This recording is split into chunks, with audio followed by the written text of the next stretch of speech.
आज की कहानी शीर्षक सद्व्यवहार शत्रु को भी मित्र बना देता है। एक राजा था। उसने एक सपना देखा कि एक साधु उससे कह रहा था, राजन, कल रात को तुम्हें एक विषैला सांप काटेगा और तुम्हारी मृत्यु हो जाएगी। वह सर्प अमुक पेड़ पर रहता है और तुमसे पूर्व जन्म की शत्रुता का बदला लेना चाहता है। सुबह हुई। राजा चिंतित था। सपने की बात को लेकर अपनी आत्मरक्षा के लिए क्या उपाय करना चाहिए, इस पर विचार करने लगा।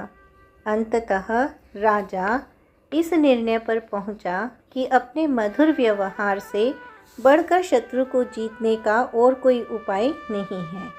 उसने सर्प के साथ मधुर व्यवहार करके उसका मन बदल देने का निश्चय किया। शाम होते ही राजा ने उस पेड़ से लेकर अपनी शैया तक फूलों का रंगीन बिछौना बिछवा दिया। उस पर सुगंधित जल का छिड़काव करवाया, जगह जगह मीठे दूध के कटोरे रखवा दिए और सेवकों से कह दिया कि रात को जब सर्प निकले तो कोई उसे किसी प्रकार कष्ट पहुंचाने की कोशिश ना करे।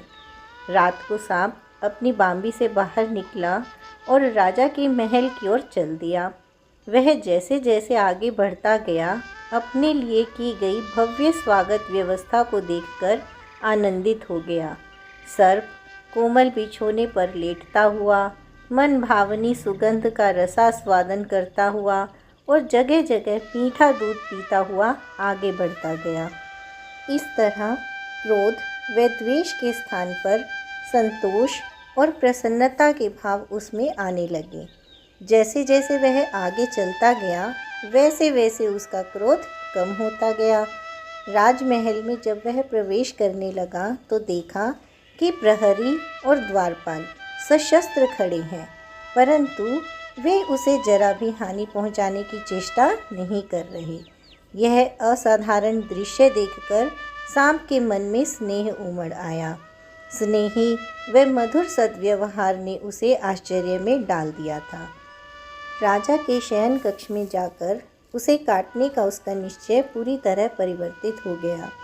जब सांप राजा के शयन कक्ष में पहुंचा तो उसने राजा से कहा, राजन, मैं तुम्हें काटकर अपने पूर्व जन्म का बदला चुकाने आया था, परंतु तुम्हारे सद्व्यवहार ने मेरी घृणा को परास्त कर दिया।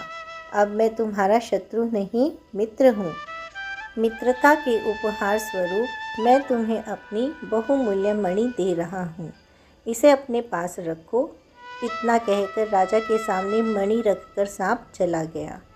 अतः व्यवहार कुशलता और स्नेहपूर्ण आचरण से कठिनतम कार्य को भी सुगम बनाया जा सकता है।